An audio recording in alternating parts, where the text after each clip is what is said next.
चलो।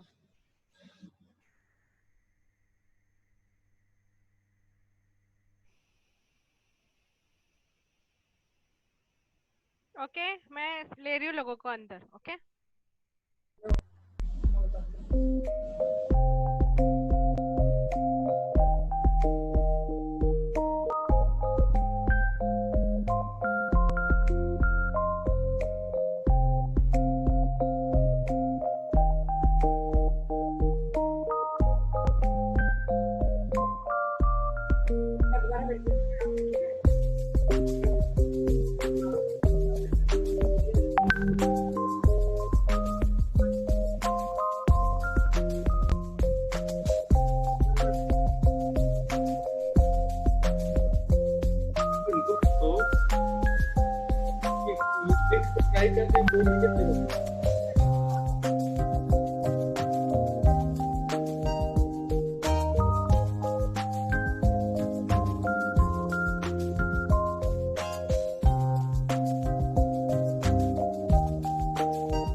मतलब नहीं।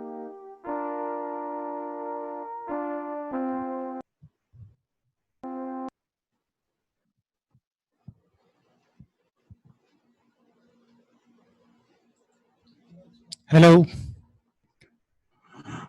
मैं doctor GS Bhatnagar square feet gardening के द्वारा आयोजित इस वेबिनार फोर्थ में आपका सबका स्वागत करता हूं। आज की इस श्रृंखला में मैं आपको मिनिएचर गार्डनिंग के बारे में बताऊंगा कि वो किस तरह से की जाती है और उसको क्या क्या प्रकार होते हैं। इसके बाद मेरे को होस्ट डॉक्टर वीना भटनागर आपको बताएंगे स्प्राउट्स और माइक्रोग्रीन्स के बारे में। तो अब मिनिएचर गार्डनिंग क्या होती है? मिनिएचर गार्डनिंग एक कम स्पेस में अपने घर में या अपने घर के बाहर कहीं भी छोटा सा गार्डन बनाएंगे जिसमें हम अपनी कल्पना को साकार करेंगे। यह किचन का ये दिस गार्डन, टेरेरियम गार्डन, हम कांच के जार में बना सकते हैं, कांच की बोतल में बना सकते हैं, किसी भी ट्रांसपेरेंट बोतल हो, बर्तन हो, किसी में भी हम टेरेरियम बना सकते हैं। इसके अलावा डिश गार्डन होता है जो हम किसी भी शैलो पॉट में बनाते हैं। और फिर आता है इंडोर के बाद आउटडोर गार्डन। आउटडोर गार्डन में हम किसी भी प्रकार के गमले में या किसी में डिश में एक झांकी जैसी बना सकते हैं जिसमें हम पौधे भी लगा सकते हैं, बॉन्साई भी यूज कर सकते हैं और झरने वगैरह बहुत सुंदर अपना जैसी अपनी कल्पना हो उसके हिसाब से हम इसको डेकोरेट कर सकते हैं। इसमें हम अपने घर के वातावरण का बहुत अगर इंडोर लगा रहे हैं तो हमें डिफ्यूज लाइट तो चाहिए ही, साथ में थोड़ी हवा भी चाहिए, उसका भी हमें ध्यान रखना होगा। आपके घर में हम ड्राइंग रूम में, लिविंग रूम में, बेडरूम में कहीं भी अपन इस गार्डन को लगा सकते हैं। घर के बाहर भी हम, जैसा कि मैंने आपको बताया, सुंदर मूर्तियां वगैरह लगा के सजा सकते हैं। और इसका ऑब्जेक्टिव क्या होता है कि ये हम इससे हम अपनी क्रिएटिविटी को हम साकार रूप देते हैं। जैसे हमारे कुछ भी सोच रखा है, कुछ अपने विचार मन में आया है कि ऐसा होना चाहिए, और खासतौर से आजकल कोविड के पेंडेमिक के समय में जब हम केवल घर पे रह रहे हैं और करने को बहुत कुछ है तो इसको भी कर रहे हैं। तो ये एक अच्छा सा तरीका है अपने आप को व्यस्त रखने का और अपने को प्रश्न करने का। ये हमें अपने बचपन की भी याद दिलाता है। जब हम बचपन में घर बनाया करते थे, उसमें जानवर भी करते थे, पेड़ भी लगाया करते, तो ये अपने वापस याद दिलाता है कि हम अपने घर में कैसे घर बनाते थे, खेत बनाते थे, कुआं बनाते थे, कुछ जानवर भी रखा करते थे हैं। और इसके अलावा इसकी विशेषता ये होती है कि हम अपने इच्छा के अनुसार इसको हम बार बार बदल सकते हैं। जैसे आपका मूड रोमांटिक है तो अपन इसमें इस तरह से कुछ अपन डेवलप करेंगे कि उसमें रोमांटिक पेड़ दिखेगा। मैं आपको बताऊंगा अलग अलग तरह के डिश गार्डन्स। कोई त्योहार है तो हम उसमें फेर बदल कर कर हम इसको एंड कर सकते हैं। आइए अब हम शुरू करते हैं अपना प्रेजेंटेशन। हालांकि ये वीडियो नहीं है पर मैं जानता हूं कि ये आपको ज्यादा नॉलेज देगा। जैसा कि मैंने आपको कहा कि मिनिएचर गार्डनिंग ये है कि छोटी सी जगह में एक गार्डन ग्रो करना। और मिनिएचर गार्डनिंग दो तरीके से होता है। एक तो इंडोर मिनिएचर गार्डनिंग, दूसरा outdoor miniature gardening. Indoor miniature gardening में हम उन प्लांट्स को लगाते हैं जो कि अपने घर के अंदर के एनवायरनमेंट को सूट कर जाए। उसमें जैसे डिफ्यूज लाइट है, कम लाइट है ना, तो उसमें जो सुटेबल प्लांट्स होंगे वो अपन इसमें लगाएंगे। इसी प्रकार से इस इंडोर मिनिएचर गार्डन में दो तरह के होंगे। जैसे डिश गार्डन, इसको फेरी गार्डन भी कहते हैं क्योंकि ये अपनी कल्पना का रूप देता है। दूसरा है टेरेरियम। टेरेरियम जो है उसमें एक ग्लास कंटेनर में हम इनको बनाते हैं और इसमें आवश्यकता है कि ये वो प्लांट लगाएं जो लो लाइट और हाई ह्यूमिडिटी को सहन कर सके। फिर आउटडोर मिनिएचर गार्डन, जैसे अपन किसी भी अपने गार्डन के कोने में भी लगाते हैं। झाके वो बना, झांकी जैसी बना दी, झरना बह रहा है, कुआं बना दिया, पंचक्की चल रही है। मतलब इस तरह से हम सुंदर सुंदर अपनी कल्पना को इस तरह से साकार कर सकते हैं। टेरेरियम क्या होता है? टेरेरियम इस कुछ नहीं, केवल एक एक्वेरियम है, पर उसमें फिश नहीं है, उसमें प्लांट्स हैं। तो वो टेरेरियम, हम किसी भी ग्लास कंटेनर को हम टेरेरियम के रूप में बना सकते हैं। ये देखिए, ये मेरा पहला टेरेरियम है, जो मेरी ग्रैंड डॉटर देख के कितना खुश हो रही है जब मैंने सीखा था और ये पहला टेरेरियम बनाया था। इसके अंदर हम सॉइल लेस मीडियम यूज करते हैं, पानी चल कर रखते हैं और थोड़ा मेन्योर देते हैं। अब इसकी शुरुआत कैसे हुई थी? क्या हुआ था कि 19th सेंचुरी में एक मिस्टर डॉक्टर डेनियल वार्ड थे, एक एंटोमोलॉजिस्ट थे। उनको कुछ मौत की कोकुन्स मिले। कोकुन्स वो स्टेज होती है मौत की, या बटरफ्लाई मौत वो होती है जो रात को बटरफ्लाई चलती है उसे मौत कहते हैं, और जो दिन में उड़ती रहती है उसे बटरफ्लाई कहते हैं। तो उसके जो ग्रोथ स्टेज में अंडे के बाद लार्वा आता है, लार्वा के बाद एक ककून आता है, ककून बनता है जो डोरमेंट स्टेज होती है, एक खोल सा चढ़ा हुआ होता है, उसके अंदर लार्वा सोता रहता है। तो उसने ये वो देखना चाहता था कि हम इस ककून में कौन सी बटरफ्लाई है या मोथ है। तो उसने क्या करा कि एक जार लिया ग्लास का, और उसमें मिट्टी को मॉइस्चर किया, डैम्प करी मिट्टी, और उसमें वो ककून रख के ढक दिया मेटल लीड से। एयर टाइट नहीं किया उसको, मेटल लीड से ढका, और उसमें कुछ ग्रासेस और कुछ फर्न्स लगा दिए। तो उसने कुछ दिनों बाद देखा कि ये सब पौधे बड़े अच्छे से चल रहे हैं। उससे ये आइडिया आया कि हम इस प्रकार से टेरेरियम बना सकते हैं। जब से देश विदेश में सब जगह टेरेरियम की बहुत लोकप्रियता बढ़ी है। अब ये देखिए, टेरेरियम कई तरीके से बनाया जाता है, जैसा कि मैंने आपको कहा कि ये आपके कल्पना को साकार रूप देता है। ये इसमें क्लोज भी आ रहे हैं, ओपन भी आ रहे हैं, डिश गार्डन भी आ रहे हैं। इस तरह से इतने सुंदर टेरेरियम्स हैं। टेरेरियम्स तीन तरीके के होते हैं। ओपन टेरेरियम जिसमें ऊपर से खुला हुआ रहता है, और जो रूम का जो वेदर है, क्लाइमेट है, उसमें उसका जो लाइट और ह्यूमिडिटी को वो एक्वायर करता है। क्लोज टेरेरियम में ऊपर से कवर, कंप्लीट कवर होता है। पर क्लोज टेरेरियम शुरू से नहीं बनाते हैं, पहले हम ओपन टेरेरियम बनाते हैं। उसको जब वो अच्छा चल जाता है, पौधे जम जाते हैं, तो उसको में क्लोज करते हैं। अभी क्लोज टेरेरियम में कौन से पौधे लगते हैं और ओपन में कौन से लगते हैं, ये आपको मैं आगे बताऊंगा। फिर होता है वेट टेरेरियम, मतलब एक्वेरियम है, सिंपल, मछलियां भी हैं या नहीं है, पर अपन ने कुछ पौधे लगा रखे हैं जो एक्वेटिक नेचर के हैं और जो फ्लोटिंग भी होते हैं और पानी में चल जाते हैं। अब टेरेरियम बनाने की क्या विधि है? इसमें हमें सबसे पहले एक कंटेनर लेना होगा, फिर बेस बनाना पड़ेगा जिसके अंदर प्लांट ग्रो करेंगे। फिर उसके बाद हमें अगली स्टेज है प्लांट सिलेक्शन की, फिर डेकोर करने की प्लांट लगाने के बाद, और फिर उसको मेंटेन करने की। ये जो पांच जो है स्टेप्स, ये मैं आपको आगे बताऊंगा। कंटेनर, कंटेनर जैसा कि मैंने आपको कहा कि जरूरी है कि कंटेनर टेरेरियम के लिए ट्रांसपेरेंट हो, जिसमें लाइट जा सके। तो ये देखिए, ओपन के लिए भी और क्लोज के लिए भी ये अलग अलग तरह के कंटेनर्स हैं। एक बोतल गार्डनिंग भी करते हैं टेरेरियम की, जैसे क्लोज, ये क्लोज टाइप है, पर प्लास्टिक बोतल भी यूज कर सकते हैं। पर इंपॉर्टेंट चीज क्या बताई मैंने, कि वो ट्रांसपेरेंट होनी चाहिए जिससे कि धूप, लाइट जा सके उसको।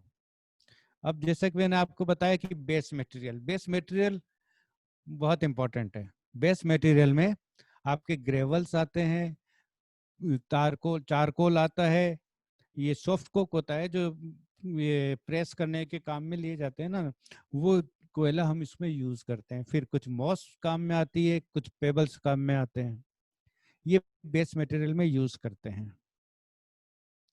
ये देखिए, ये अलग अलग बता रखे हैं कि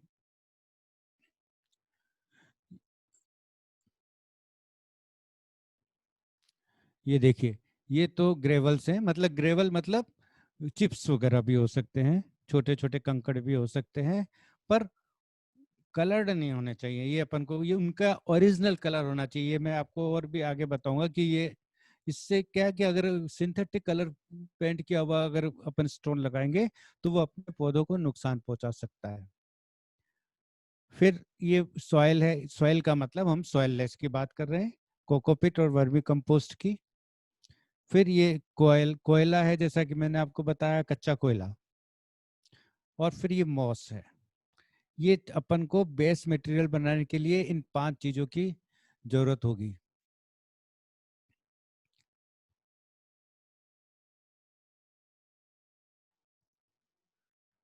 फिर हम प्लांट सिलेक्शन पे आए, हमने कंटेनर चूज कर लिया, फिर हम बेस मटेरियल भी अपन ने इकट्ठा कर लिया, उसके बाद हम प्लांट सिलेक्शन पे आ गए। प्लांट्स वो होने चाहिए जो शेड लविंग हो, क्योंकि अपन इसको इंडोर में लगा रहे हैं, अगर या अपन बाहर भी लगा रहे हैं तो भी खुली धूप में नहीं लगा रहे, शेड में ही लगा रहे हैं। तो सबसे इम्पोर्टेंट चीज है कि शेड लविंग प्लांट होने चाहिए। और कुछ प्लांट्स ऐसे होते हैं जो बड़े भी होते हैं और उनकी मिनिएचर वैरायटी भी होती हैं, सिंगोनियम वगैरह जैसे होते हैं, फिटोनिया होते हैं। ये सिंगोनियम बड़े बड़े, काफी बड़े साइज के भी होते हैं, और मिनी सिंगोनियम भी आते हैं। और वो वही पौधे हमें चाहिए जो कि हमारे टेरेरियम में अपने कंटेनर के अंदर ही ग्रो करें। इतने बड़े नहीं हो कि बाहर होंगे, अगर बड़े लगा देंगे तो वो बाहर भी निकलेंगे और उनकी रिक्वायरमेंट भी ज्यादा होगी। इसलिए हमें मिनिएचर फॉर्म के मिनिएचर वेराइटीज ही अपन को टेरेरियम में लगानी है। फिर इंपॉर्टेंट बात आती है कि अपन जितने भी प्लांट्स लगा रहे हैं उनकी वाटर रिक्वायरमेंट बराबर होनी चाहिए। मतलब कैक्टस, सक्लेंट्स इनको नहीं लगाने चाहिए, कोई और पौधा तो एक साथ नहीं लगाने चाहिए, दूसरे पौधे के साथ कैक्टस सक्लेंट। अगर अब कैक्टस या सक्लेंट्स लगा रहे हैं तो उस टेरेरियम में केवल कैक्टस या सक्लेंट्स लगेंगे, दूसरे पौधे नहीं लगेंगे। और अगर हम क्लोज टेरेरियम ले रहे हैं तो हम उन पौधों को काम में लेंगे जो ह्यूमिडिटी को टॉलरेट कर सकते हैं। क्लोज बनाने के लिए अपन पहले ओपन ही बनेगा, फिर उसके ऊपर अपन क्लोज करेंगे जब वो अच्छी तरह से एस्टेब्लिश हो जाते हैं। और सकुलेंट्स और कैक्टाइज हमेशा अपन ओपन टेरेरियम में ही लगाएंगे, क्योंकि उनको ह्यूमिडिटी ज़्यादा चाहिए, कम चाहिए, सॉरी। अब ये कुछ प्लांट्स हैं, बड़े सुंदर सुंदर से प्लांट हैं जो ये, जिसमें हम, जिनको मैं ये बताऊंगा कि इनको ओपन में भी लगा सकते हैं या क्लोज में भी लगा सकते हैं। जैसे हाइपोइड्स हैं, ये बड़े सुंदर पौधे होते हैं और छोटे रहते हैं हमेशा, चाहे कितने भी बड़े हो जाएं, मतलब कितनी भी उम्र हो जाए उनकी, पर ये हमेशा स्मॉल लीव्स में रहेंगे, स्मॉल शेडिंग को यूज करेंगे। फिर फर्न्स हैं, फर्न्स भी इसमें लगा सकते हैं ओपन में और क्लोज में। ये एक बड़ा सुंदर पौधा होता है, अर्थ स्टार। ये बहुत अच्छा, मतलब इंपॉर्टेंट चीज ये है कि टेरेरियम में अलग अलग कलर भी दिखने चाहिए। अपन को ग्रीन भी दिखना चाहिए, रेड भी दिखना चाहिए, सक्लेंट्स भी होने चाहिए। तो इस तरह से अपन जब, क्योंकि ये डेकोरेशन वाली चीज है तो अलग अलग कलर होंगे तो अलग अलग अच्छे लगेंगे अपन को देखने में, कंट्रास्ट बनेगा। ये फिटोनिया बहुत सुंदर प्लांट है, इसको नर्व प्लांट भी कहते हैं। कई कलर्स में आता है, ये देखिए कितने 5 6 7 कलर तो मैंने आपको बता दिए। और ये ओपन में भी लगता है और ये क्लोज में भी लगता है। पेप्रोमिया, ये भी, इसमें क्या होता है कि थोड़ी लेयर इनकी वैक्सी होती है। वैक्सी लेयर होने से ये ह्यूमिडिटी को रजिस्ट करते हैं और इनकी पानी की रिक्वायरमेंट कम होती है। पेपरिया बहुत सुंदर पौधा है। फिर अरेलिया कोलियस आप जानते ही हैं, बड़े कलरफुल, और ये कोलियस वगैरह बड़े बहुत सारे अलग अलग कलरों में आता है। तो इसको हम अपन वेरिएशन दे दे के पेबल्स के साथ और टॉयज के साथ अपन बड़े अच्छे से लगा सकते हैं। इसी तरह से बेबी टीयर है, स्पाइडर प्लांट, ये भी बड़ा अच्छा सा लगता है। हेवर्टिया फैसिएटा, ये एलोवेरा की किस्म है जो मिनिएचर फॉर्म में है, और ये बहुत सुंदर लगती है कि इसमें वेरिएशन बहुत सारे आते हैं। इसमें रेड कलर भी आता है, ब्लैक भी आता है, बहुत अच्छे अच्छे कलर होता है। और ये जो इस पे जो धारियाँ होती है ये बहुत सुंदरता देती हैं। अब अपन सकुलेंट्स की बात करें तो जैसा कि मैंने आपने देखा कहा कि सकुलेंट्स के साथ केवल सकुलेंट्स लगेंगे। आप इस टेरेरियम में देखिए केवल सकुलेंट्स लग रहे हैं। तो अपन को ये ध्यान रखना है कि सकुलेंट्स, ये अलग अलग तरीके के सकुलेंट्स है जो इसमें लगते हैं। फर्न्स एंड मोसेस बहुत सुंदर लगती हैं। जैसे अपन लोन में से भी निकाल सकते हैं, कई बार वो 3-3 पत्ते वाले होते हैं। मतलब इसमें वाइल्ड जो लोन में जो घास हो रही है, घास के साथ जो छोटे छोटे पौधे होते हैं, वो भी अपन अपना बैकग्राउंड बनाने के लिए, बेस बनाने के लिए, शेड बनाने के लिए, नीचे का जैसे कालीन जैसा बनता है, वो इसके लिए अपन घास भी काम में ले सकते हैं, जो छोटी बारीक घास होती है। और फंस लगाते हैं। मॉसेस जो अपन को बाजार से लाते हैं जब तो ब्राउन कलर की होती है, पर जब हम मॉइस्ट कर देते हैं तो धीरे धीरे वो ग्रीन होके एक कारपेट का लुक देती है। ये देखिए कुछ प्लांट जब मैंने बनाना शुरू किया था तो ये प्लांट्स मैंने खरीदे थे। ये क्रिप्टमस है, कुछ ये सकुलेंट्स है, ये गेस्टीरिया है, ये फिटोनिया है, हेवर्थिया है। तो ये प्लांट्स मैंने शुरुआत में खरीदे थे और इनको मैं मेंटेन भी कर रहा हूँ। और शुरुआत करने के लिए बहुत ये प्लांट बहुत हार्डी हैं और सस्टेन कर जाते हैं टेरेरियम में।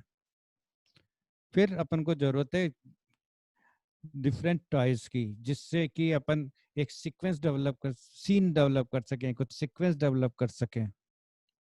तो इसके लिए अपन को ये टॉयज जो क्ले के हैं, चाइना क्ले के भी हैं और मिट्टी के भी रख सकते हैं, प्लास्टिक के भी रख सकते हैं, पर पेंटेड नहीं होना चाहिए। इस चीज को हमें ध्यान रखना चाहिए, नहीं तो वो पौधों को नुकसान पहुंचा सकते हैं, रिएक्ट कर सकते हैं आपके मीडियम से।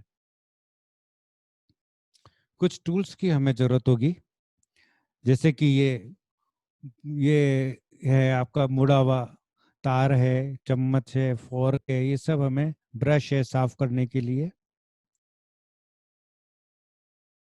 तो हमें जैसे कि मैंने आपको बताया क्या क्या रिक्वायरमेंट्स है आपकी, ग्लास जार।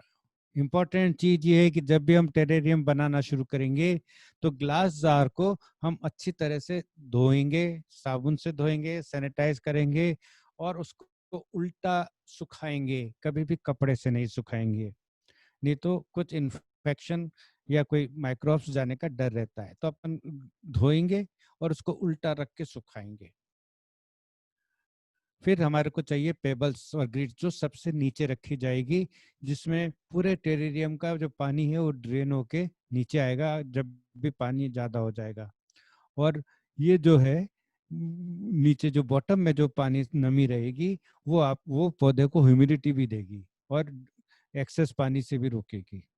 फिर एक्टिवेटेड चारकोल या सॉफ्ट कोल, इसको रखने से जो एनवायरनमेंट जो है, सॉइल का एनवायरनमेंट जो है, वो बैक्टीरियल फ्री हो जाता है, माइक्रोब्स फ्री हो जाते हैं जो कि पौधे को नुकसान पहुंचाते हैं, सड़ाते हैं, गलाते हैं, है ना। तो ये अपन एक्टिवेटेड चारकोल मिलता है तो बहुत ही अच्छी बात है, नहीं तो सॉफ्ट कोक भी यूज किया जा सकता है। फिर पोटिंग मिक्स में जैसा कि मैंने आपको बताया, कोकोपिट प्लस वर्मी कंपोस्ट या ऑर्डिनरी कंपोस्ट, पर लीफ मेन्योर होनी चाहिए। गोबर की खाद नहीं डालनी है क्योंकि उसमें बहुत सारे बीमारियां भी होती हैं, कुछ कीड़े भी होते हैं और वीड के सीड्स भी होते हैं। तो इम्पोर्टेंट चीज ये, या तो लीफ मेन्योर लें या वर्मी कंपोस्ट लें। फिर मॉस, फिर मॉस हमें चाहिए जो कि एक लेयर बनेगी मॉइस्चर के लिए। ये देखिए, ये हम एक एक चीज इकट्ठी कर रहे हैं।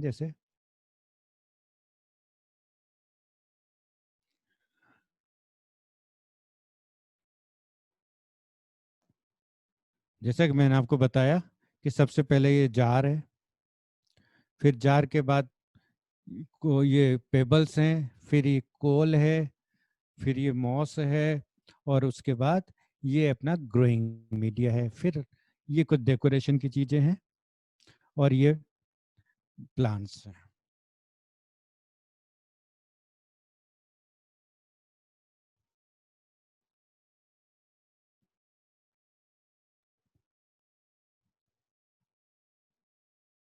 सबसे इम्पोर्टेंट चीज जो इसका है वो लेयरिंग है। वही एक सबसे इम्पोर्टेंट चीज है कि हम लेयरिंग किस तरह से करते हैं। अब देखिए, अपन ने ये पूरा अपन मान के चलें कि ये हमारा पॉट है,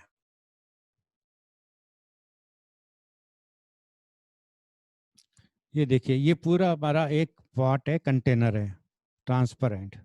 इसमें सबसे पहले अपन अपन मान के चलें कि ये हमारा करीब 8-10 इंच ऊंचा है, ठीक है। तो ये अपन को नीचे अपन लगभग 2 इंच की, 1.5-2 इंच की अपन पेबल्स बिछाएंगे। तो पेबल्स की ये एक लेयर होगी, डिफरेंट कलर्स के भी यूज कर सकते हैं और केवल वाइट भी यूज कर सकते हैं। फिर एक लेयर हमारे कोयले की होगी, कोल की, जो भी वो भी करीब 2-1 इंच, 1.5 से 1 इंच ऊंची होगी। फिर हम एक प्लास्टिक की शीट लगाएंगे, उस प्लास्टिक की शीट में थोड़े से छेद कर देंगे और वो कोल की लेयर के ऊपर अपन बिछा देंगे। ये प्लास्टिक शीट हम इसलिए रख रहे हैं कि ऊपर जो हम वर्मी कंपोस्ट कंपोस्ट या जो कुछ भी अपन रख रहे हैं वो इस निचले लेयर तक नहीं आए। जो अपनी जो स्टेज फर्स्ट आपकी पेबल्स वाली है, वहां तक अगर आएगा तो अपना शो खराब होगा और गंदा भी हो जाएगा। तो इम्पोर्टेंट चीज ये प्लास्टिक की लेयर, जिसमें छोटे छेद हो और जो केवल ऊपर का पानी नीचे लाए।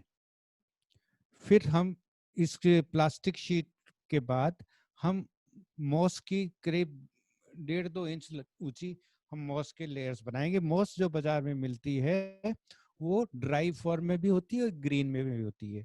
तो उस मॉस को हम पहले पानी में भिगोएंगे करीब आधा घंटे के लिए, और उसके बाद उसको हाथ से स्क्वीज करेंगे, निचोड़ के सारा पानी निकाल देंगे, केवल नमी रह जाएगी।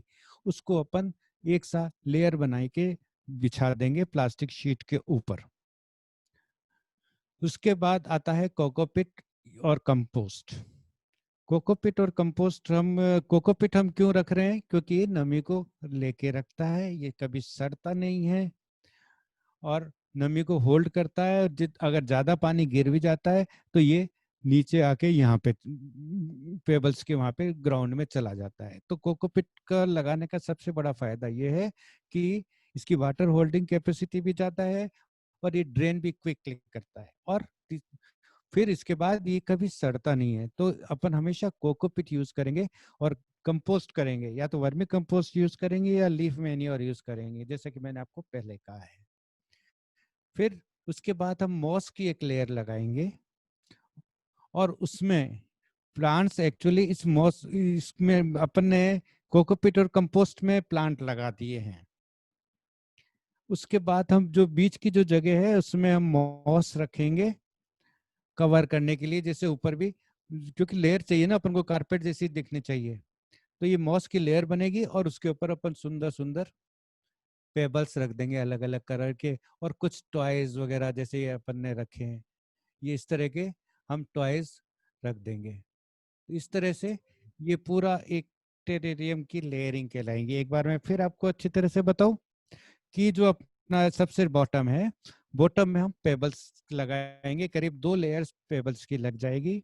उसके बाद कोयले की 2 लेयर्स लगेंगी, सॉफ्ट कोक, या आपके ये एक्टिवेटेड चारकोल आप अपने घर में कहाँ से प्राप्त कर सकते हैं? अगर बाजार से नहीं खरीदे तो अपने आरओ या एक्वागार्ड का जो रिफिल होते हैं उनको आप, कभी ये क्रिस्टल फॉर्म में भी आते हैं और कभी ये हार्ड कोक में भी आते हैं, तो उनको आप तोड़ के बढ़िया टुकड़े करके आप इसमें लेयर बिछा सकते हैं। फिर मैंने आपको बताया ये प्लास्टिक की लेयर, इस प्लास्टिक की लेयर को हम इसलिए लगा रहे हैं कि जिससे कि ऊपर का जो अपन फिलिंग है वो नीचे बॉटम में नहीं आए और या नीचे एकदम साफ भी रहे, डिजाइन भी खराब नहीं हो और पानी भी गंदा नहीं होगा।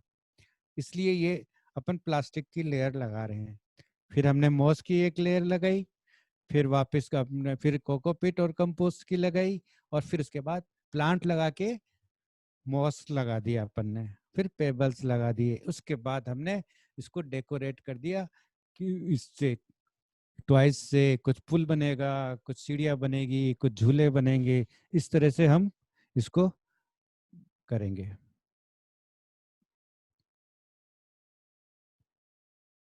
ये देखिए, ये मैंने जो खुद मैं आपको मतलब डेमो तो नहीं दे पा रहा, पर ये प्रयास कर रहा हूँ कि आप ये किस तरह से बनाएंगे। देखिए उन्हीं को मैंने करके फोटोग्राफ में कर रहा है कि ये देखिए ये हमारा कंटेनर है।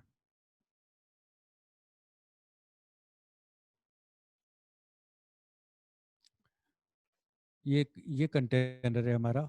एक मिनट।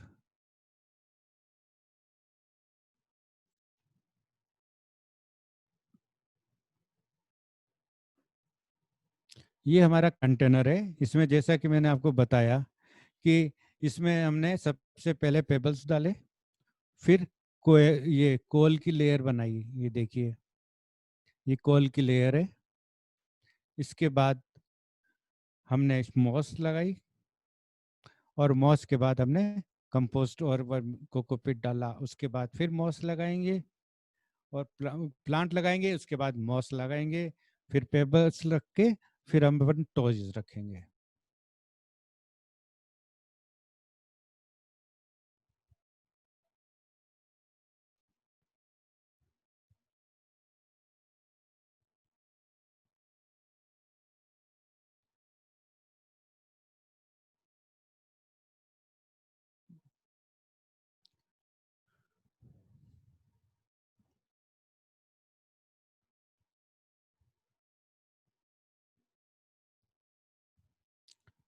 अब इसके बाद हम पानी देंगे थोड़ा सा। अब पानी भी देना है तो अपन को इसमें केवल रूट को देखिए, मैंने लिखा है root the water the roots.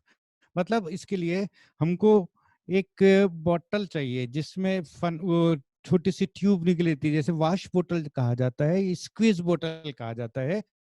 तो अपन इस तरह से पानी देंगे कि इन प्लांट के ऊपर पानी नहीं आना चाहिए, केवल ग्रोइंग मीडियम पे जाना चाहिए, साइड में जाना चाहिए। बीच का मॉस गीली होनी चाहिए। मॉस हमने इसीलिए लगाई है कि वो हमेशा नमी को मेंटेन रखेगी।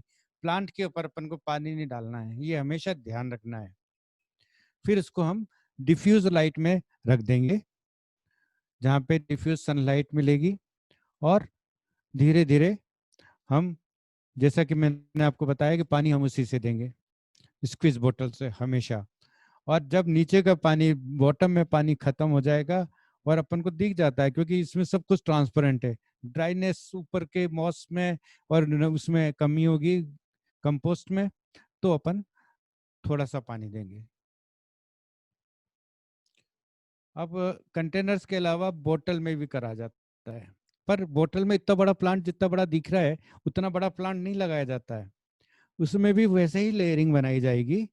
और छोटा प्लांट को, जैसा कि मैंने आपको एक टूल दिखाया था ना जो आगे से मुड़ा हुआ था, उस टूल की मदद से अपन पेच, वो जो तार जो था उसकी मदद से उस पौधे को अपन इंसर्ट कर देते हैं कोकोपीट वाले मीडियम में, और फिर उसके ऊपर पेबल्स वगैरह डाल के प्रेस कर देते हैं। और इस तरह से धीरे धीरे पौधा लगता रहता है, बढ़ता है। तो आप ये देख के मत सोचिए कितना बड़ा पौधा लगाया, हमने छोटा पौधा लगाया है जो इसके नेक में से चला जाए। ये देखिए ये एक और तरीका है, अगर बोतल को इस तरह से काट दिया जाए और इसमें ये लगाया जाए। कुछ सावधानियों की जरूरत है, कुछ ध्यान रखना है।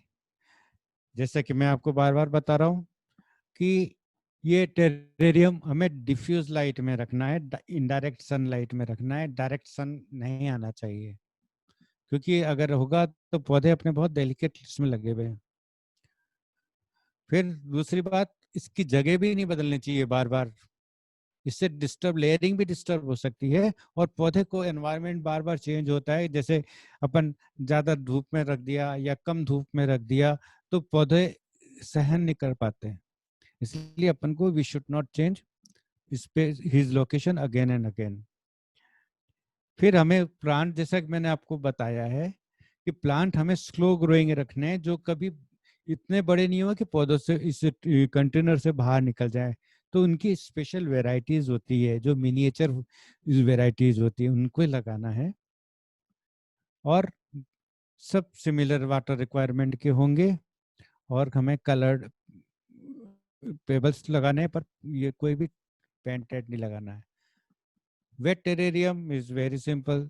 जो प्लांट्स पानी में ग्रो कर जाते हैं, फ्लोट कर जाते हैं, उनको अपन वेट टेरेरियम में डाल सकते हैं। इसमें मछली भी रख सकते हैं, इसमें कोई प्रॉब्लम नहीं है, और प्लांट्स भी ग्रो कर सकते हैं। दोनों एक दूसरे का, मछली अगर अपन रखते हैं तो उनको, उनकी मछलियों की एक्सीरेटा से पौधों को फीड मिलता रहेगा, और पौधों को भोजन भी इन पत्तियों से मिलता रहेगा। तो इट इज ए कॉम्बिनेशन। फिर हम आते हैं डिश गार्डन पे। डिश गार्डन सबसे सुंदर चीज है, सबसे आसान चीज है, क्योंकि ये कंटेनर में नहीं लगा रहे हैं अपन किसी में, ये अपन शेलो वेसल लिया, वो पोर्सिलिन का भी हो सकता है, मिट्टी का भी हो सकता है, और लकड़ी का भी हो सकता है। तो इसमें अपना, वास्तव में अपन अच्छी तरह से अपन अपनी झांकी बना सकते हैं। ये देखिए, इसमें अपन ने इमेजिनेशन, सबसे इम्पोर्टेंट चीज, प्लांट्स लग रहे हैं, ये सीढ़ी बनी, और झोपड़ी भी बनी, और नीचे से पानी निकल रहा है। इस तरह से इमेजिनेशंस करके हम डिश गार्डन बना सकते हैं। और इम्पोर्टेंट चीज क्या है कि हम डिश गार्डन अपनी इच्छा के अनुसार प्लांट भी बदल सकते हैं, प्लांट वही रख के इसके अंदर का अरेंजमेंट चेंज कर सकते हैं। अब ये कैसे बनाएंगे? बहुत सिंपल बात है। एक शेलो, जैसे कि मैंने आपको बताया कि शेलो प्लेट होगी, जैसे छोटी सी मिट्टी के होती है, जिसमें गाय, इसको चिड़ियाओं को भी पानी देते हैं। इससे सुंदर सुंदर सी भी मिलती है, जैसे ये देखिए, ये हार्ट शेप है, ये क्ले की बनी हुई है। इसमें हम करीब आधे इंच की लेयरिंग करेंगे सैंड और पेबल्स की, और उसका सरफेस हम बाद में इसके ऊपर हम पॉट मिक्सचर डालेंगे, जैसे कि मैंने आपको बताया है कि कंपोस्ट और कोकोपीट, या थोड़ी सैंड और मिला लेंगे, और फिर उसमें प्लांट लगा देंगे। अब इसमें थोड़े से बड़े प्लांट्स भी लग सकते हैं, टेरेरियम से थोड़े बड़े प्लांट भी लग सकते हैं, सकुलेंट्स भी लग सकते हैं। फिर थोड़ा सा पानी देंगे,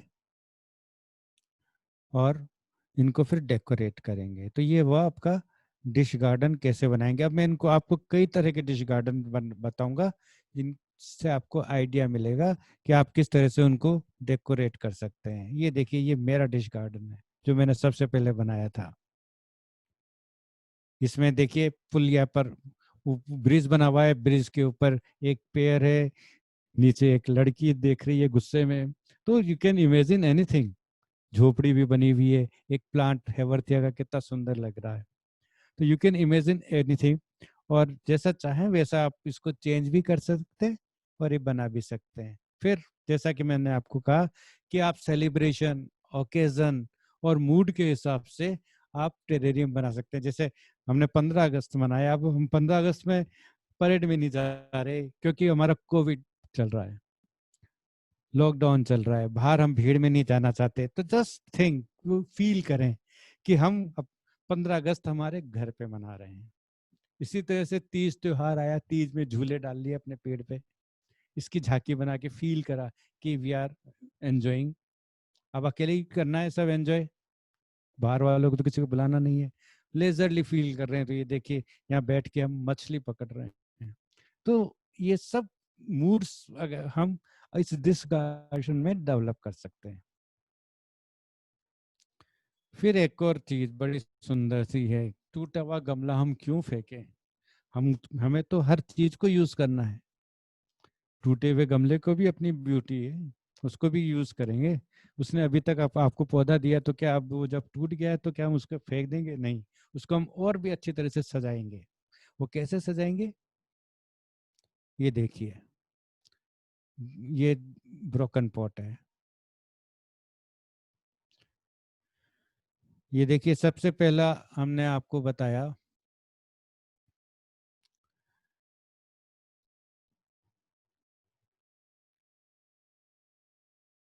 ये देखिए, ये, अब जरूरी नहीं है कि जो आपका पॉट है वो इतना सुंदर टूटे।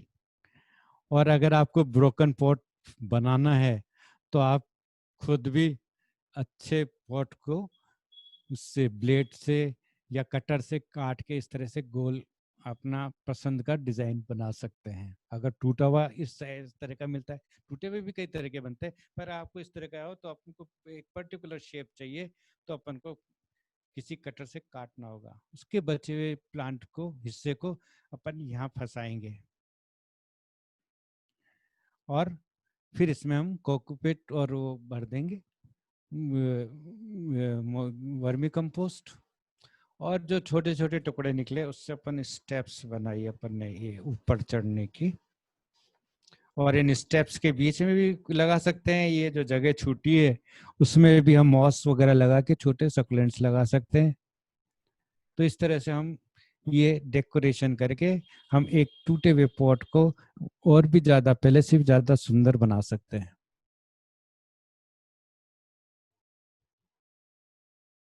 ये देखिए, ये अलग अलग तरह की डिजाइन है, जिसमें ऊपर हमने एक मंदिर सा भी बना दिया, बैठने की जगह बना दी, यहाँ पे बॉन्साइज लगा दिए, ये सब इतने सुंदर बना दिए।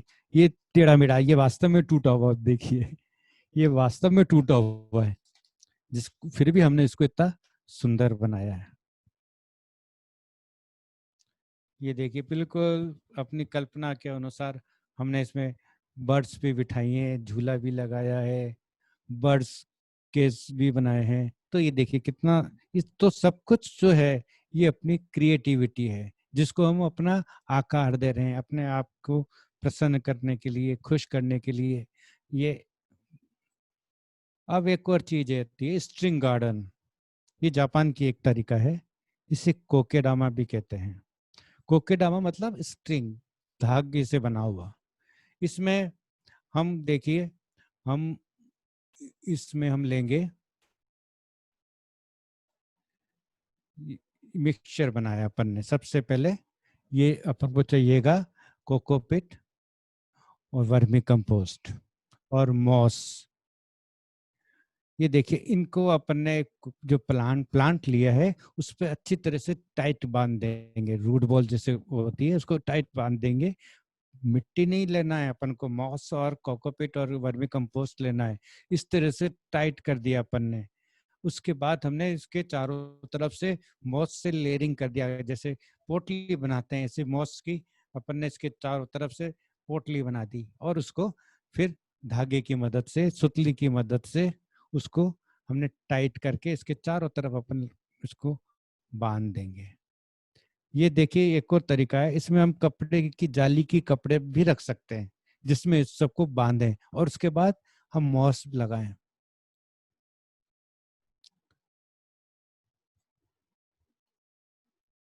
ये देखिए इतने सुंदर तरीके से ये सुतली या रस्सी जूट वाली लेके हम इतने सुंदर तरीके से इसको बना सकते हैं। और ये देखिए सकुलेंट्स भी लगाए हैं और ये भी लगाए हैं अपने। कुछ मैंने काफी सालों से मैं अपने रूफ टॉप पे काम कर रहा हूँ, और हमारे यहाँ कोटा में बायो डाइवर्सिटी फेस्टिवल्स भी होता है, उसमें भी 2 बार मैं फर्स्ट प्राइज ले चुका हूँ। मैंने कोटा में सबसे पहले स्ट्रॉबेरी अपने घर पे छत पे लगाई थी, तब ये न्यूज़ क्लिप आई थी। पान भी लगा रखा है और स्ट्रॉबेरी भी लगाई थी। ये जैसा कि मैंने आपको बताया कि हमारे यहाँ गार्डन फेस्टिवल होता है, बायोडाइवर्सिटी फेस्टिवल, उसमें मैं स्टार लगाता हूँ। उसमें मैंने ये देखिए किचन गार्डनिंग मेरे घर की है, सारी अलग अलग तरह के कंटेनर्स में। और मेरा जो टैग लाइन है जिससे मैं सबको इंस्पायर करना चाहता हूँ वो है, I am growing organic vegetable, why not you. मेरे में ऐसी क्या खास बात है जो मैं ही ग्रो कर रहा हूँ।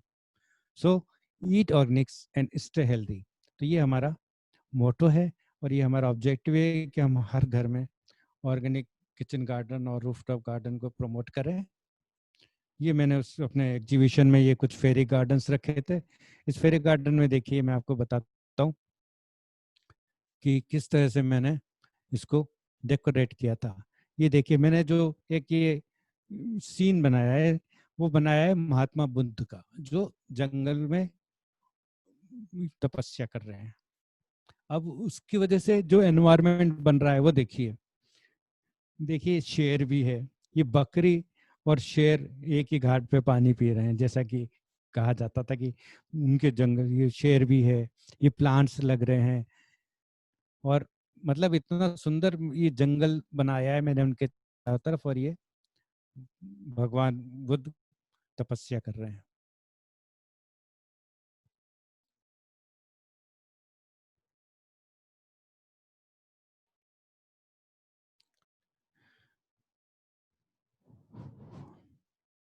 ये मैं ट्रेनिंग्स भी करी थी मैंने, जिसमें कुछ लोगों ने हिस्सा लिया था और काफ़ी अच्छा रिस्पांस मिला था। 2017 की बात कर रहा हूँ मैं।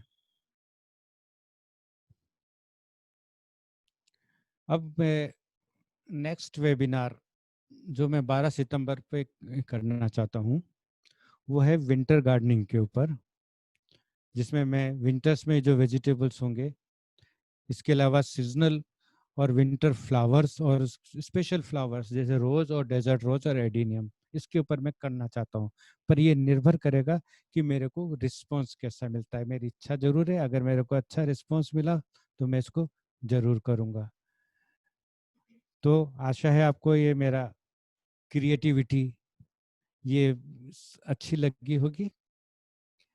अब मैं इनवाइट करूँगा डॉक्टर वीना भटनागर को, जो कि आपको स्प्राउट्स और सक्लेंट्स के बारे में बताएंगी। Doctor Veena Bhatnagar, sorry, sprouts और माइक्रोग्रीन्स के बारे में बताएंगे।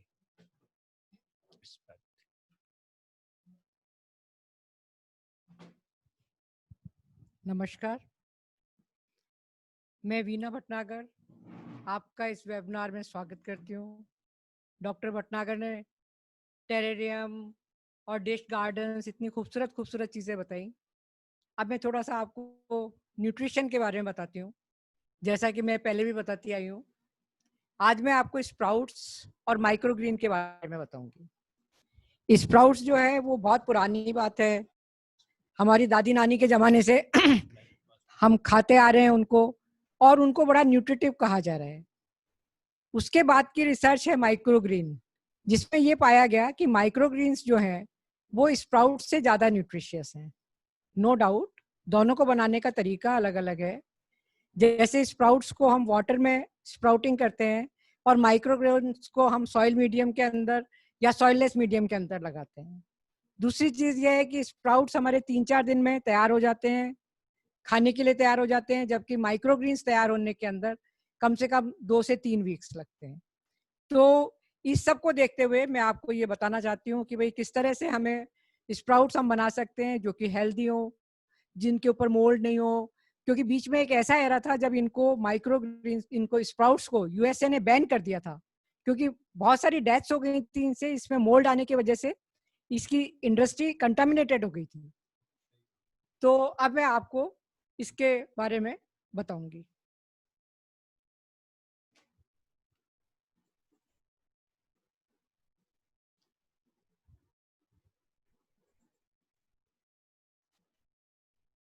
Sprouting is the practice of germinating seeds to be eaten raw or cooked,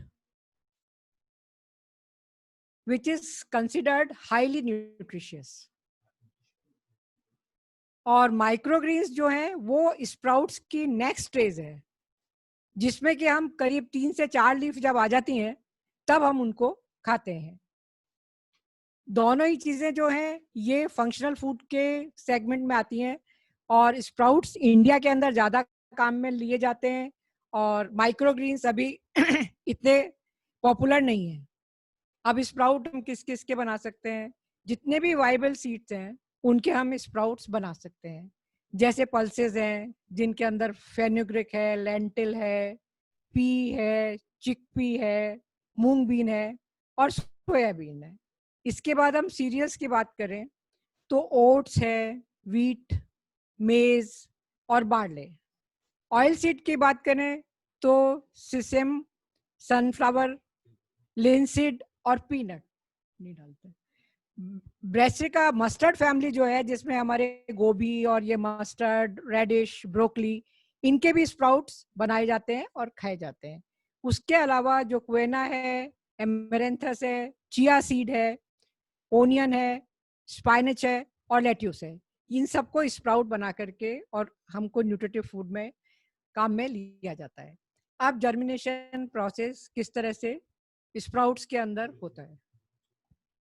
seeds जो है उनको सबसे पहले हम साफ करेंगे, उसमें कोई डर्ट नहीं रहे, उसमें कोई कंटामिनेशन नहीं हो, क्योंकि ये डर्ट और कंटामिनेशन जो है आगे जाके इनको इन्फेक्शियस कर देती है और ये ईडेबल नहीं रहते हैं। उनको 20 मिनट से सीड्स को और 12 घंटे तक इसके depending on the type of the seed हम इनको सोक करते हैं। सोक करने से क्या होता है कि सीड के अंदर का जो वाटर कंटेंट है वो इंक्रीज हो जाता है और वो सीड की डॉर्मेंसी को ब्रेक कर देता है, यानी कि सीड को उगने के लिए तैयार कर देता है। फिर ये स्प्राउटिंग टाइम भी 1 से 3 दिन का हो सकता है, 4 दिन का हो सकता है। ये भी डिपेंड करता है कि आपका सीड कौन सा है। डिफरेंट डिफरेंट जो सीड्स होते हैं उनका अलग अलग स्प्राउटिंग टाइम होता है। फिर हम रेफ्रिजरेटर का यूज कर सकते हैं इनको स्टोर करने के लिए, जिससे कि इनका जो जर्मिनेशन प्रोसेस है वो स्लो हो जाए और उसकी जो ग्रोथ प्रोसेस है वो भी थोड़ा स्लो हो जाए। अब इसके लिए आपने देखा होगा कि ये 2 चीजें हैं, जैसे ये स्प्राउटिंग कर रहे हैं मूंग बीन की, इनको ये ग्लास स्प्राउटर के अंदर उगाया है और इसका जो ढक्कन है वो सीव्ड है, मतलब उसमें थोड़ा एयरेशन जा रहा है, जाली है ये। दूसरा ये जर्मिनेटर है जिसके अंदर अपन स्प्राउट करते हैं और इसमें सबसे नीचे में पानी रखा जाता है और ये ऊपर इसमें सीड रख के और इनको स्प्राउट किया जाता है। इसके बाद में how sprouting makes the seed more nutritious. अपन ने ये कह दिया कि भाई सीड के कंपैरिजन में जो स्प्राउट्स होते हैं वो ज्यादा न्यूट्रिशियस होते हैं, लेकिन उसका क्या कारण है होने का? उसका जो है कि उसमें जो सीड होता है वो डॉर्मेंट स्टेज में होता है और जब उसको हम सोक करते हैं तो उसकी डॉर्मेंसी ब्रेक होती है, उसके अंदर जो एंजाइम्स वगैरह होते हैं वो एक्टिवेट होते हैं और जो कॉम्प्लेक्स जैसे है सीड के अंदर मटेरियल, जैसे प्रोटीन है, कार्बोहाइड्रेट है, लिपिड्स हैं, उनको वो ब्रेक करके और जो सिंपलर फॉर्म्स है उसके अंदर कन्वर्ट कर देता है। वो कन्वर्ट करने से जब हम उनको खाते हैं तो वो इजीली डाइजेस्टेबल होते हैं और वो हमारे को न्यूट्रिशन प्रोवाइड करते हैं। जो स्प्राउटेड सीड्स होते हैं उनकी डाइजेस्टिबिलिटी अच्छी होती है और जर्मिनेशन के प्रोसेस के दौरान इनके अंदर riboflavin, thiamine, niacin, vitamin C और भी न्यूट्रिटिव प्रोडक्ट्स बनते हैं। इनका फाइबर कंटेंट भी थोड़े लेवल पे इंक्रीज होता है और इनके अंदर जो एंटी न्यूट्रिशनल फैक्टर होते हैं कई सीड्स के अंदर होते हैं। जैसे अपन इसीलिए उनको है ना, कई चीजों को, कई सीड्स को हम रॉ नहीं खाते हैं, उनको कुक करके खाते हैं। स्प्राउट करने से भी एंटी न्यूट्रिशनल फैक्टर रिडक्शन आता है उनमें और उनको कुक करने से भी आता है। स्प्राउट्स जो होते हैं हमको विटामिन जैसे विटामिन ए, ई, सी और बी कॉम्प्लेक्स भी प्रोवाइड करते हैं। फिर स्प्राउट्स जो कि हाईली न्यूट्रिशियस होते हैं, एंटीऑक्सीडेंट्स भी बहुत होते हैं और उनमें डाइटरी फाइबर्स होते हैं और साथ में उनकी कैलोरीज जो है वो नेग्लिजिबल होती हैं। तो ये वेट लॉस में और वेट मैनेजमेंट प्रैक्टिसेस के अंदर काफ़ी हेल्पफुल होते हैं। ये हार्ट फ्रेंडली होते हैं और ये बॉडी के अंदर जो गुड कोलेस्ट्रॉल है उसको बढ़ाने में मदद करते हैं। प्रीमेच्योर एजिंग को ये रोकते हैं because of the rich in antioxidants. फिर ये बॉडी की पीएच को मेंटेन करते हैं और एसिडिटी को रिड्यूस करते हैं। ये हम सब जने जानते हैं कि ज़्यादातर जो बीमारियां हमारे शरीर में होती हैं वो एसिडिटी बढ़ जाने के कारण होती हैं और ये इसको मेंटेन करते हैं, इसलिए इसको न्यूट्रिटिव फूड कहा गया है। फिर डाइजेशन को इम्प्रूव करते हैं, वही कारण है कि इसमें एंजाइमेटिक एक्टिविटी बढ़ जाती है जो कि सपोर्टिव टू डाइजेशन होती है। ब्लड सर्कुलेशन को बूस्ट करते हैं। इसके अंदर क्या है कि मिनरल्स भी एडअप होते हैं, जैसे आयरन है, कॉपर है, तो वो क्या होता है कि वो जो ऑक्सीजन कैरिंग कैपेसिटी है ब्लड की उसको बढ़ाता है और हेल्दी सर्कुलेशन को प्रमोट करता है। आईसाइट को इम्प्रूव करते हैं because of the vitamin A content और premature greying of the hair को बचाते हैं। ओवरऑल इम्यून सिस्टम को बूस्टअप करते हैं क्योंकि इसके अंदर rich quantity of vitamin C और एंटीऑक्सीडेंट होते हैं। अब हम ये बात भी कर लें कि क्या ऐसे कारण हैं कि जिससे कि ये स्प्राउट्स इनएडिबल हो सकते हैं या हो जाते हैं। जैसे जिसमें हमने स्प्राउटिंग करने के लिए जो हमने इक्विपमेंट लिया या कंटेनर लिया वो कंटामिनेटेड है, या जो वाटर सोर्स हमने लिया है वो प्योर नहीं है, वो भी कंटामिनेटेड है। उससे क्या होगा कि ये जो प्रोसेस 3-4 दिन का जो स्प्राउटिंग का होगा उसके अंदर कंटामिनेशन भी उसमें डेवलप हो जाएगा और उनकी एडिबल क्वांटिटी खत्म हो जाएगी। ऐसे वाले जो स्प्राउट्स हैं वो न्यूट्रिशियस की जगह पॉइजनस हो जाएंगे।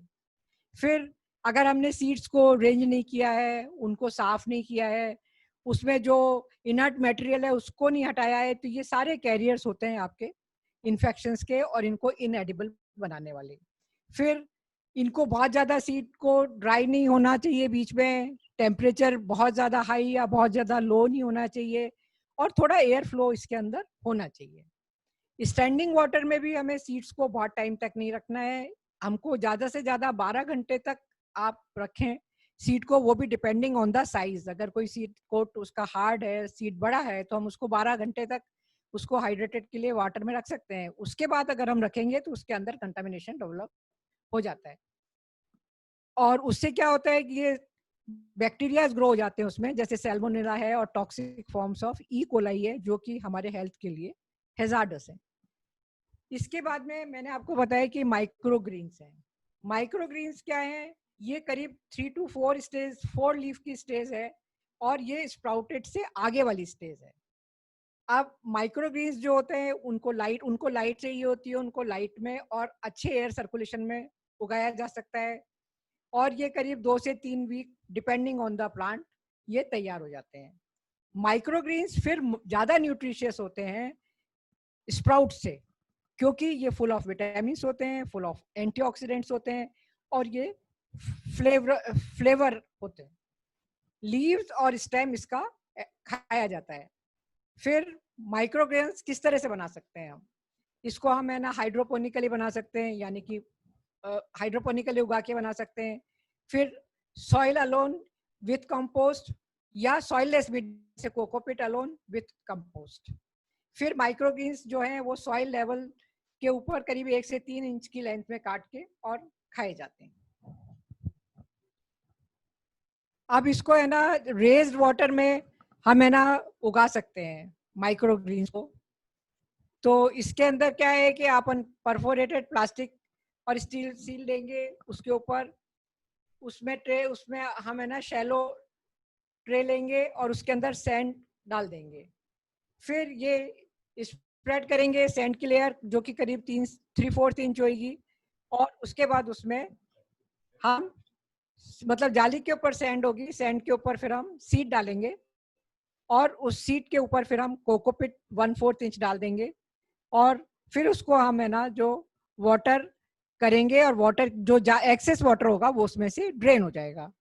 फिर सीड बॉक्स को हम एक शैलो ट्रे में रखेंगे जो कि पानी से भरी हुई होगी, और इन ड्यू कोर्स के अंदर वो जो पानी है वो आपके सैंड जो है वो उसमें से लेगी।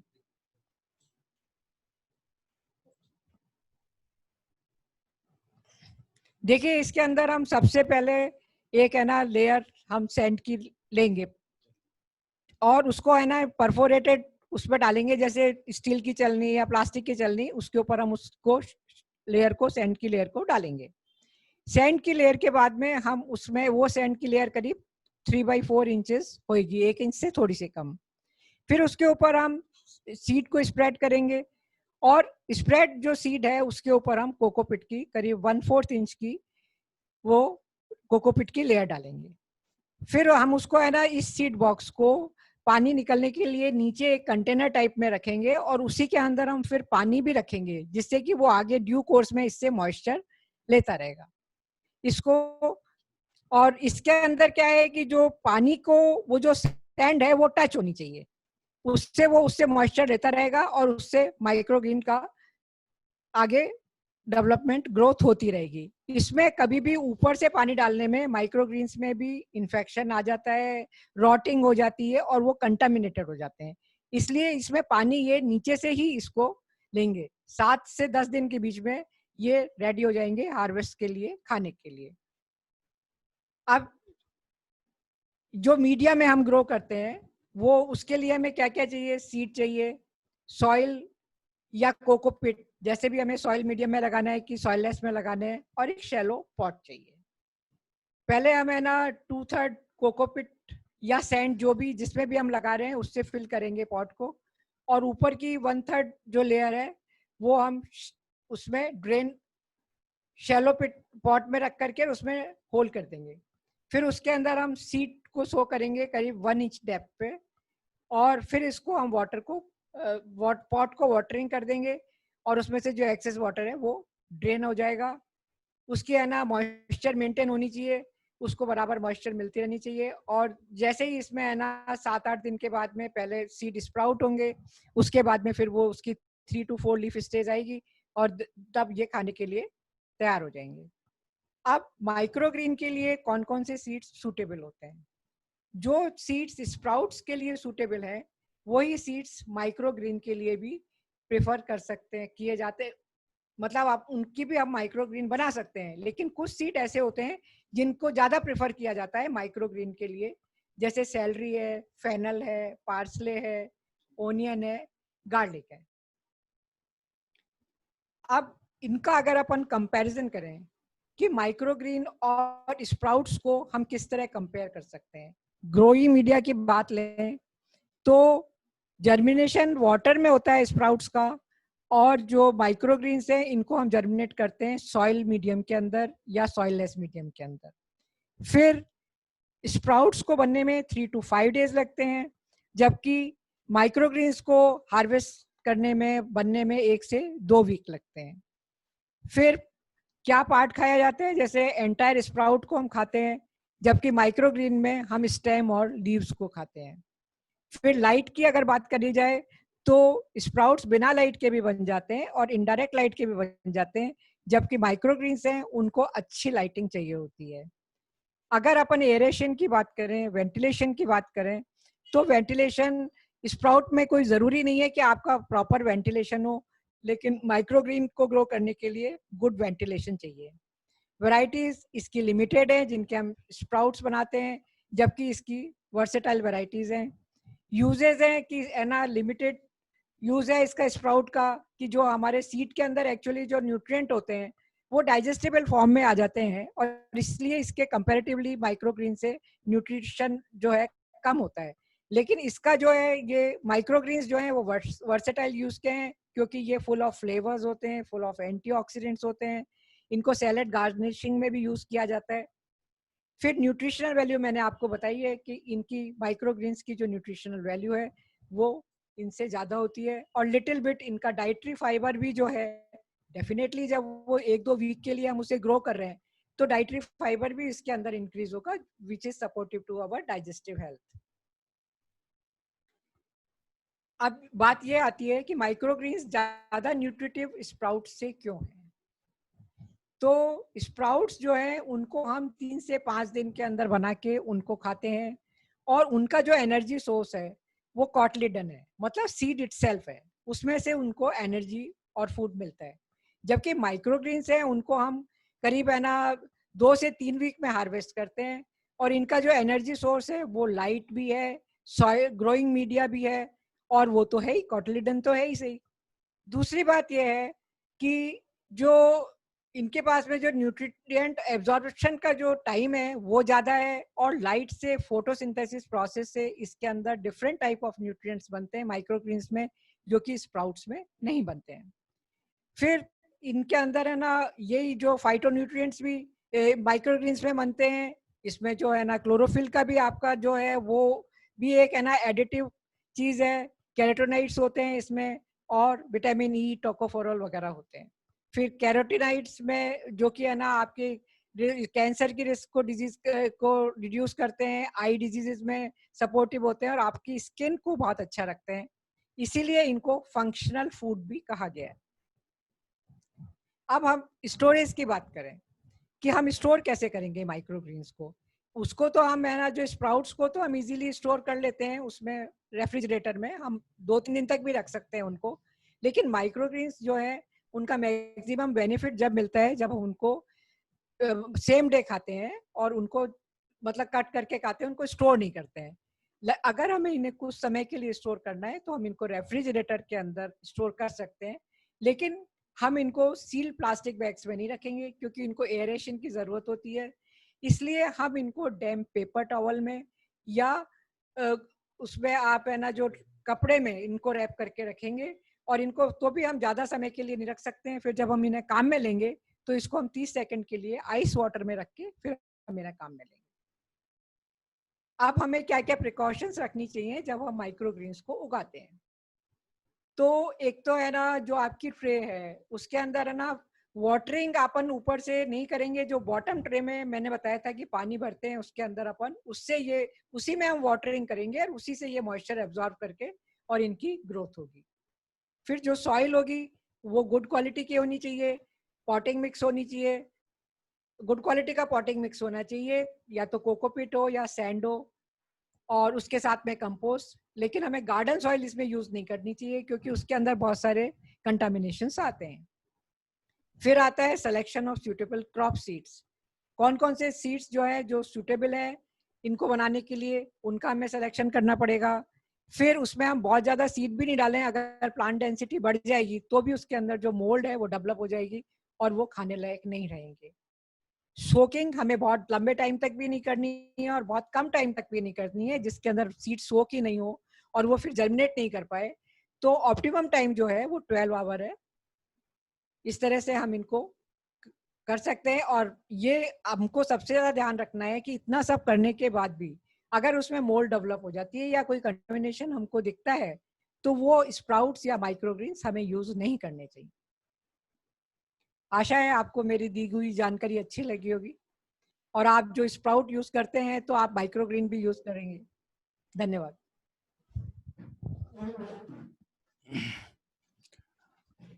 हाँ जी, नमस्कार। आशा है आपको हमारा आज का वेबिनार पसंद आया होगा। अब मैं कुछ चैट्स के बारे में, जो चैट्स अगर आए हैं, कोई चैट्स नहीं है आज?